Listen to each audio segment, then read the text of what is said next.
사랑하는 귀한 성도 여러분, 오랜만에 여러분을 뵙습니다. 하나님을 믿고 하나님께 나와 예배하는 여러분들 진심으로 축복하고 또 주의 이름으로 위로합니다. 여러분의 믿음이 참 귀하고 놀랍습니다. 어제는 교회 김장을 했습니다.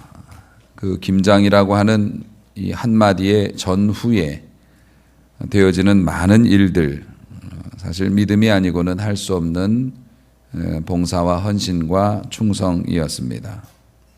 그 지난주는 추수감사 잔치가 있었습니다. 그런데 제가 추수감사주일날 결석을 했습니다. 여러분은 추수감사주일에 담임 목사가 결석하는 교회를 다니고 계신 겁니다. 사실 저도 꿈에도 생각하지 못한 일이었고, 제가 사역자가 된 이래로 30여 년의 세월이 흘렀지만 제가 주일날 교회를 빠져본 게, 해외에 나가서도 예배는 이제 당연히 드렸습니다만 제가 섬기는 교회를 빠져본 게 처음이었던 것 같습니다. 그럼에도 불구하고 제 마음에는 기쁨과 감사가 넘쳤습니다. 저는 누워있으면서, 몸이 아파 누워있으면서 우리 성도들이 얼마나 귀한지, 또 우리 성도들이 얼마나 착하고 또 얼마나 충성을 잘 하는지 전해 들으면서 감사하는 추수감사주일이었고, 여러분은 담임 목사 없이 예배를 드리면서 우리 담임 목사님이 건강해서 함께 있을 때가 얼마나 좋았을까, 그런 생각을 하면서 아마 새로운 감사 또 드리는 그런 절기였을 거라고 생각합니다. 사실 지난 한 주간은 저 자신의 연약함을 절감하는 시간이었고, 또 그 연약함을 덮으시는 하나님의 놀라운 위로와 하나님이 역사하시는 것을 보며 깨닫는 시간이기도 했습니다. 허리가 아파서 몸을 움직이지 못했고 3일간은 걷지도 못했고 앉지도 못했습니다. 가족들의 도움이 없으면 움직일 수가 없었고요. 다리와 허리를 쓰지 못하니 팔로 움직여야 하는데 제 몸이 그렇게 무거운 줄 처음 알았습니다. 꼼짝을 못하겠고 가족들도 어떻게 하지를 못합니다. 이 아빠가 무거워가지고. 마치 자동차처럼 내가 원할 때 내 몸을 썼고 가족들을 위해서 무거운 것을 들고 그렇게 힘있게 했지만 고장이 나서 있으니까, 우리가 그렇게 타고 다니던 자동차도 고장 나서 밀고 다니려면 얼마나 황당합니까? 얼마나 무겁습니까? 꼭 그런 것처럼 느껴졌습니다. 그러면서 지금도 그렇습니다만 내 마음대로 내가 원하는 대로 움직이고 걸을 수 있다는 게 얼마나 큰 축복인지, 남에게 의지하지 않고 내 힘으로 내 몸을 움직일 수 있다는 게 얼마나 큰 축복이었고, 그것을 나는 잊고 살고 있었구나, 또 이런 것도 깨달았습니다.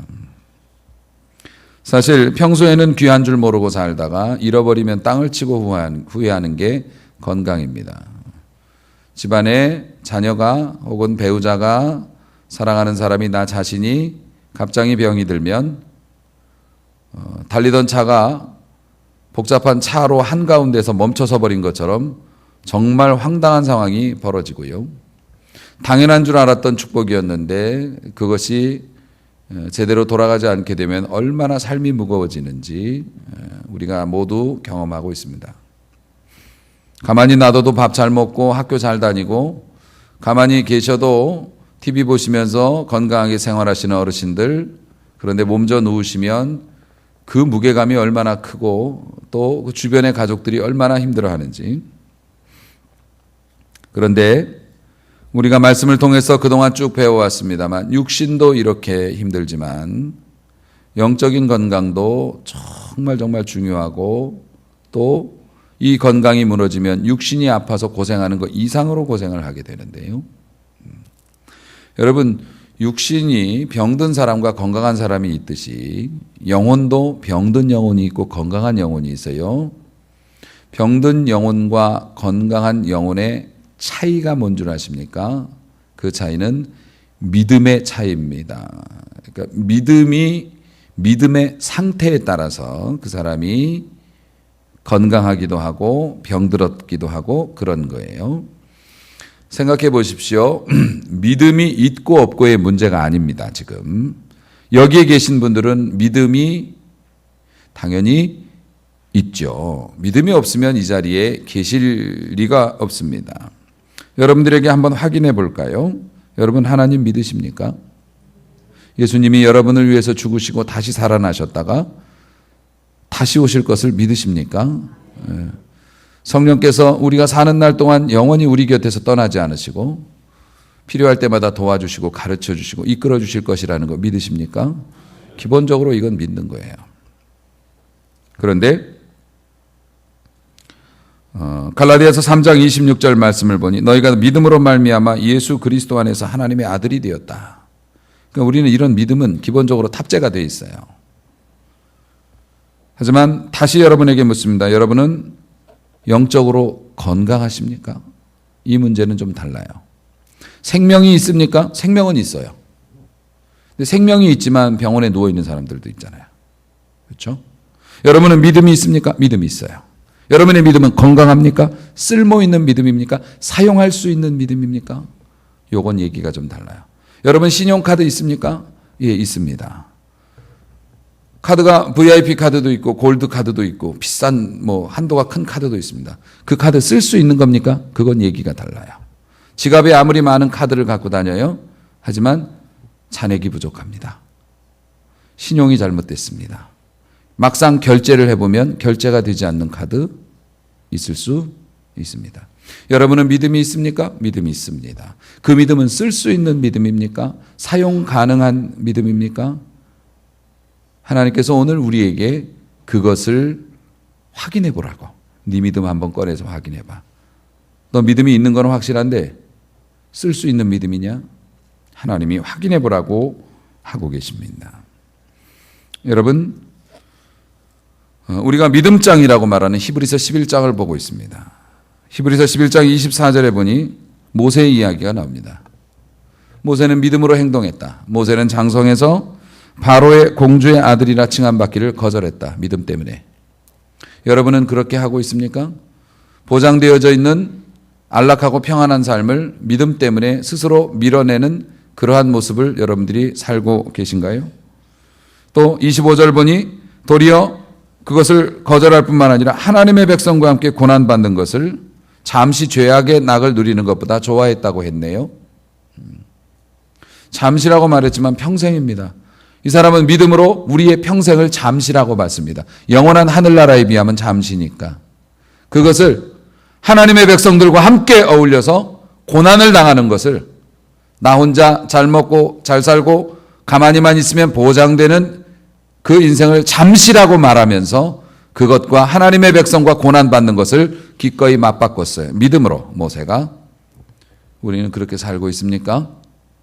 우리들에게 보장되어져 있는 안락한 삶을 이건 잠시야 라고 하면서 하나님의 교회에서 성도들과 함께 고생하는 길을 선택하고 계십니까? 그리스도를 위해서 받는 수모를 애굽에 있는 모든 보물보다 더 큰 재물로 여겼다고 합니다. 내가 주님을 위해서 하나님을 위해서 하는 이 모든 일들, 세상이 줄 수 있는 수많은 가능성과 엄청난 일들, 그것보다 더 귀한 것으로 믿음으로 그것을 그렇게 봤다는 겁니다. 왜 이유가 뭐냐면 상 주시는 분이라고, 하나님이 상 주시는 분이시기 때문에 그걸 믿었다는 겁니다. 믿음으로 애굽을 떠났고요. 그래서 왕의 진노를 무서워하지 않았대요. 너 한번 혼나볼 테야 라는 것을 두려워하지 않았고요. 보이지 아니하는 자를 보는 것 같이 살았답니다. 여러분은 모세가 이렇게 믿음으로 살았는데, 모세뿐만 아니라 구름같이 둘러싼 허다한 증인들이 그렇게 살았는데, 여러분은 어떻게 살고 계신가?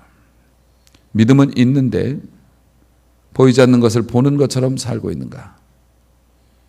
우리가 누릴 이 세상의 즐거움을 잠시라고 말하면서 그것보다 애굽에 있는 모든 보물보다 그리스도를 위해서 고난받는 것을 더 즐거워하며 살고 있는가? 하나님께서 살펴보라 말씀하십니다. 꼭 필요한 도구라는 게 있습니다. 특히 기계 같은 거 만질 때 보면 그 기계, 그 연장이 아니면 닿지 않는 게 있습니다. 이게. 그렇죠? 그래서 그 공구가 있어야 그걸 빼낼 수가 있는 거예요. 다른 걸로는 들어가지도 않고 맞지도 않아요. 꼭 그 공구가 있어야 돼요. 그래서 그거 있습니까? 물었습니다. 제가 여러분에게 물었어요. 집사님, 그거 있습니까? 어떤 창고가 있습니다. 보물이 숨겨져 있는 창고입니다. 그 보물을 지금 쓸 때가 돼 있어요. 됐어요. 집사님, 그 창고 열쇠 가지고 계시죠? 그 맞는 열쇠 가지고 계신 거죠? 예, 목사님 가지고 있어요.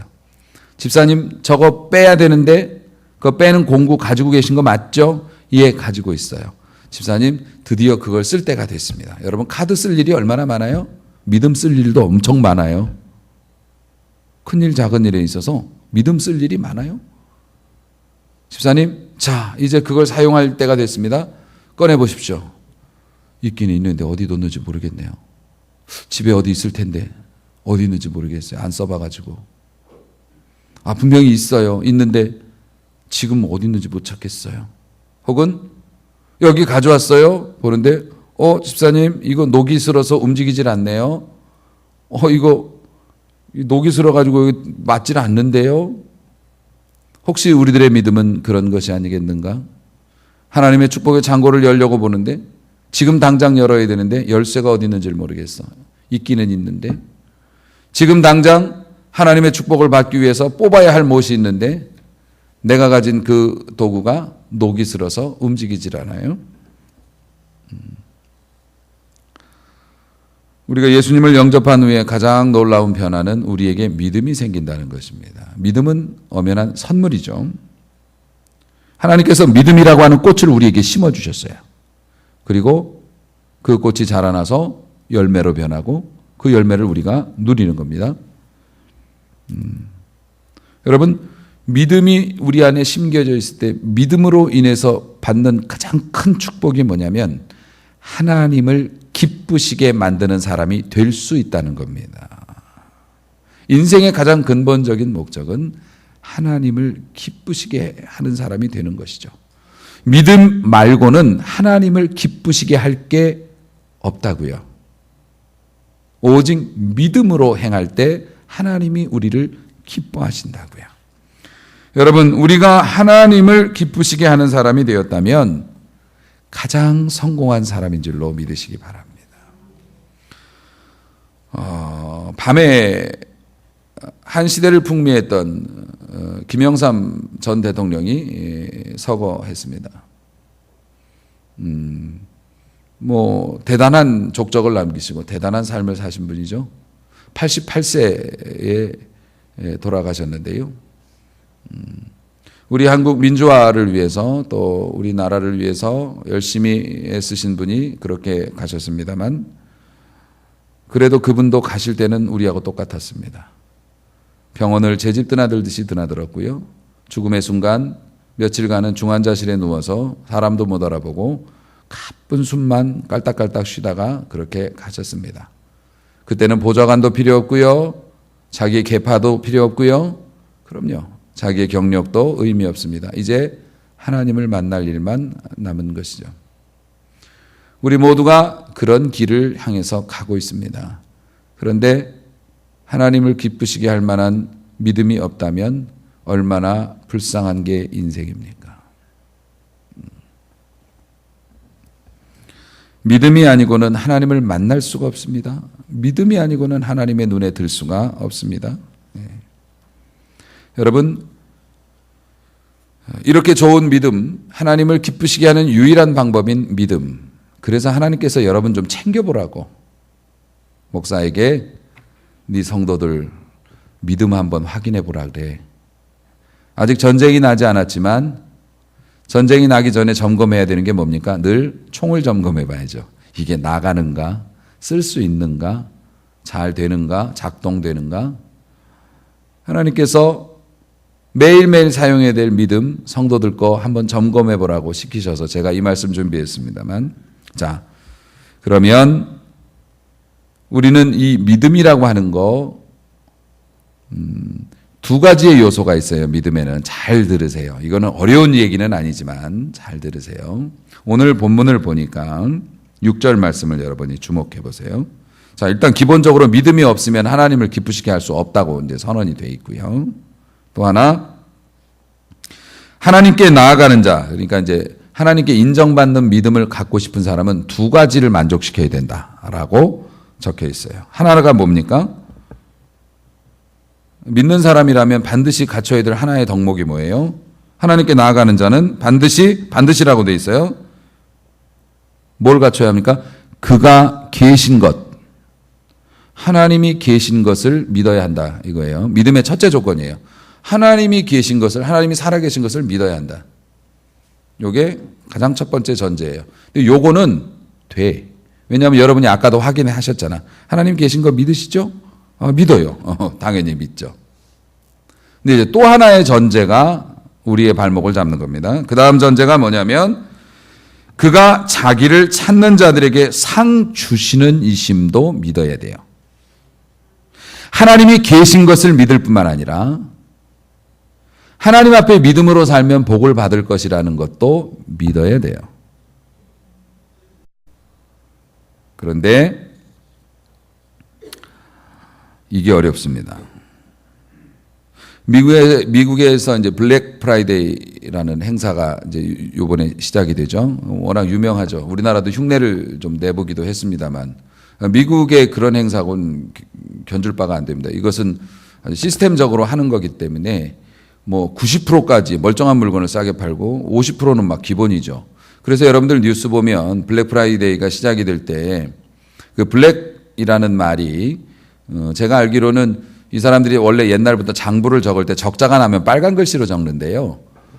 연말이 되니까 계속 적자가 나는 걸 한번 뒤집어 볼 요량으로 많이 싸게 해서 많이 팔아가지고 흑자를 좀 내보자 해서 그 블랙이라는 게 장부에다 검은 글씨, 이익이 났다고 하는 검은 글씨를 쓰려고 하는 그런 이제 주말을 이용해서 이제 그런 걸 하는 거랍니다만은, 어쨌든 블랙 프라이데이가 시작이 딱 되면 백화점이나 뭐 이렇게 뭐 판매하는데 그런데 이렇게 셔터가 딱 내려져 있고 사람들이 구름같이 몰려 있습니다.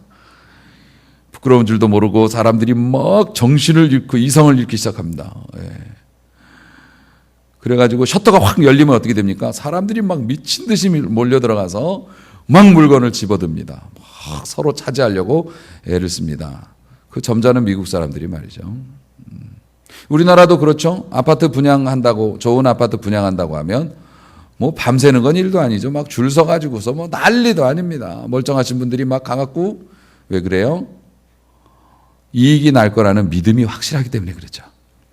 그럼요. 그걸 믿지 않는다면 여기 가면 나에게 이익이야.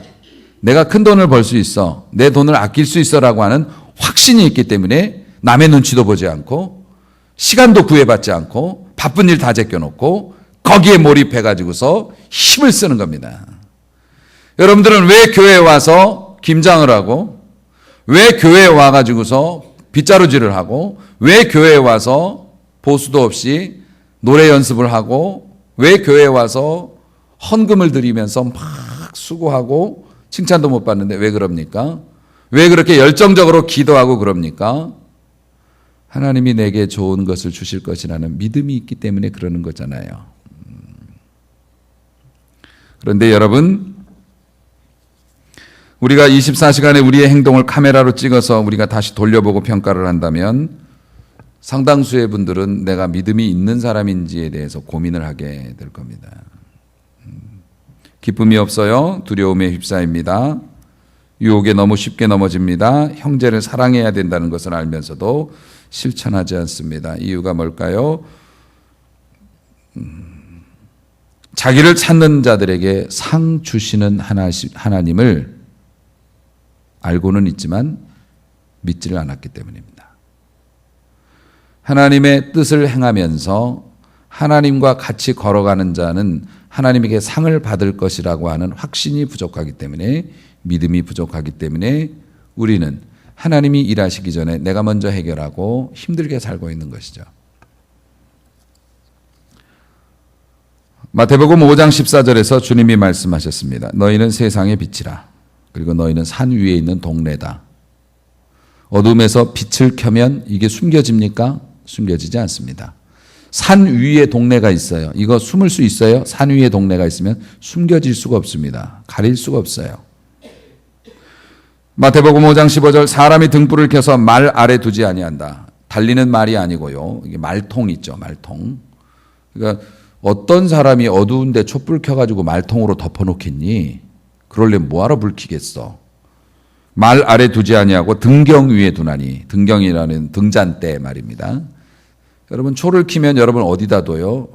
테이블 식탁 밑에다 두나요? 아닙니다. 가급적이면 높은 곳에 두려고 하죠. 왜요? 성경에도 기록되어 있어요. 이러므로 집안 모든 사람에게 비치느니라.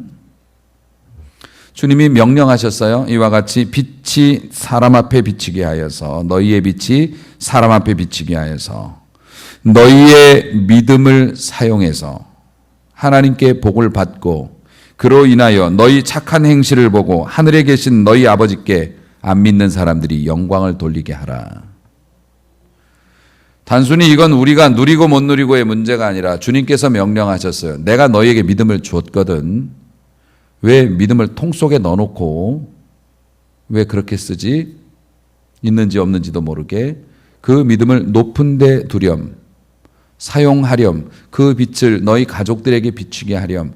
네가 믿음으로 살아라. 네가 믿음으로 살아서 자기를 찾는 자들에게 상 주시는 하나님을 만나서 우리가 상을 받음으로 다른 모든 사람들이 우리가 살아가는 모습을 보면서 하나님께 영광을 돌리게 살아라. 이게 우리의 삶의 이유거든요. 여러분, 사도 바울이 갈라디아서 2장 20절에서 대단한 멋진 믿음의 고백을 합니다. 내가 그리스도와 함께 십자가에 못 박혔나니 그런즉 이제는 내가 산 것이 아니요 내 안에 그리스도께서 사신 것이라. 내가 예수님을 따라가기로 결정한 순간부터 내 인생은 내 인생이 아니었습니다. 내 삶은 내 삶이 아니었고 내 돈은 내 돈이 아니었고 내 가족은 내 가족이 아니었습니다. 그런데 이제 내가 육체 가운데 사는 것은 그럼에도 불구하고 내가 회사를 다니고 그럼에도 불구하고 내가 건강을 챙기고 내가 밥을 먹고 내가 친구를 만나고 그럼에도 불구하고 내가 육체 가운데 사는 것은 나를 사랑하사 나를 위하여 자기 몸을 버리신 하나님의 아들을 믿는 믿음 때문에 그렇게 사는 것이라. 이유는 뭐라고요? 내가 믿음으로 행동해서 하나님께 영광 돌리고 싶어서. 지금 죽어도 여한 없지만 내가 악착같이 살고 내가 악착같이 돈 모으고 내가 악착같이 사람을 만나고 사업을 하는 이유는 내 믿음을 써서 하나님께 내가 육체 가운데 사는 것은 나를 사랑하사 나를 위하여 자기 몸을 버리신 하나님의 아들을 믿는 믿음이기 때문에 내 삶으로 영광 돌리고 싶어서. 자, 다시 얘기합니다. 그리스도와 함께 십자가에 못 박혔어요. 이젠 내가 사는 게 아니라 오직 내 안에 그리스도께서 사시는 것이에요. 그런데 그럼에도 불구하고 내가 육체 가운데 사는 것은 여기서 계속 강조되고 있는 게 뭡니까? 사는 거. 믿음은 사는 겁니다. 사는 사람은 믿음으로 살아야 되는 거예요. 삶이 없는 믿음은, 믿음이 없는 삶은 가짜죠. 사라져야 믿음입니다. 믿음은 근육과 같죠. 안 쓰면 부담되는 겁니다. 쓰면 놀라운 힘을 발휘하죠. 쓸수록 강해지는 게 근육인 것처럼 믿음도 역시 마찬가지인 것 같습니다. 지난 한 주간 몸도 안 좋았지만 한 주간 내내 아주 온전히 고민스러웠습니다. 교회에 좀 중대한 결단을 내려야 될 어떤 제안을 받아가지고요. 저희 안수 집사님들하고 정말 많이 고민했고 기도했습니다. 근데 기도가 아주 자동으로 나오더군요. 왜냐하면 너무 중대한 결정이었기 때문에 기도하지 않고는 견딜 수가 없어요. 하나님 도대체 어떻게 하면 좋습니까? 어떤 게 주님의 뜻인가요? 아주 매력적인 제안이고 이 제안을 받아들이면 지금 당장의 어려움에서 벗어날 수는 있는데 마음이 편하지 않아서 어떤 게 하나님의 뜻인지 기도하고 고민하고 우리 집사님들이 다 그랬습니다. 기도하고 고민만 한 거 아니었습니다. 우리 집사님들도 그렇지만 저도 최선을 다해서 알아볼 거 알아보고 비교할 거 비교해보고 그러니까 여러분 기도만 하고 기다리는 게 아니에요. 기도하면서 최선을 다해서 정보를 더 얻으려고 노력하고 최선을 다해서 뭔가를 더 이렇게 합니다. 그리고 나서 우리 집사님들과 모여서 결정을 내렸습니다.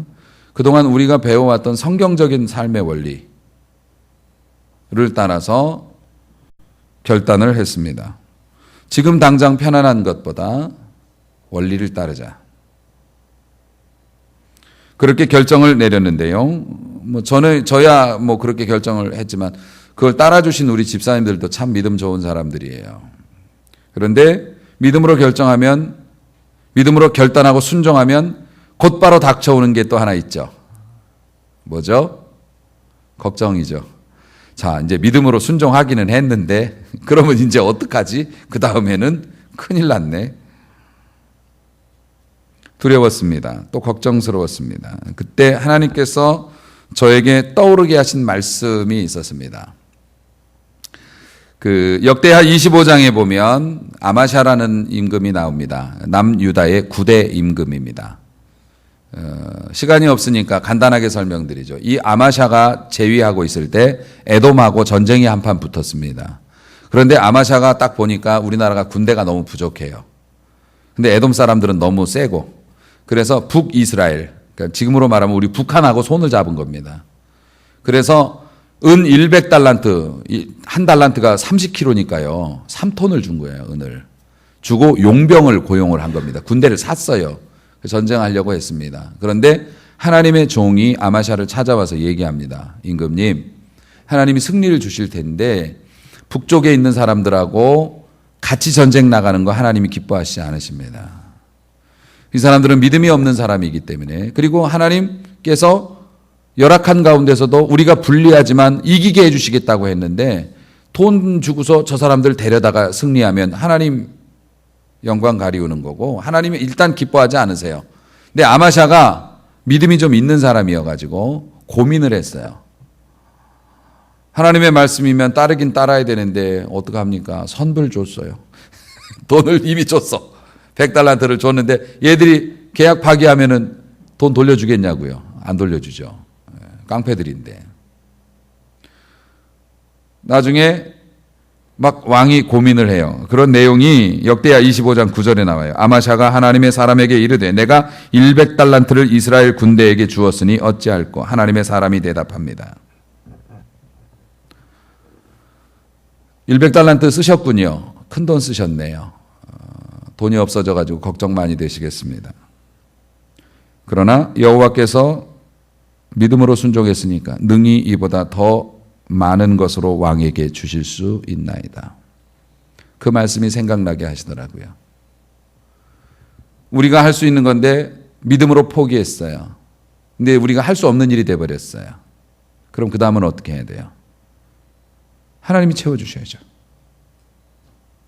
어떻게 해요? 그럼 우리 못하는데.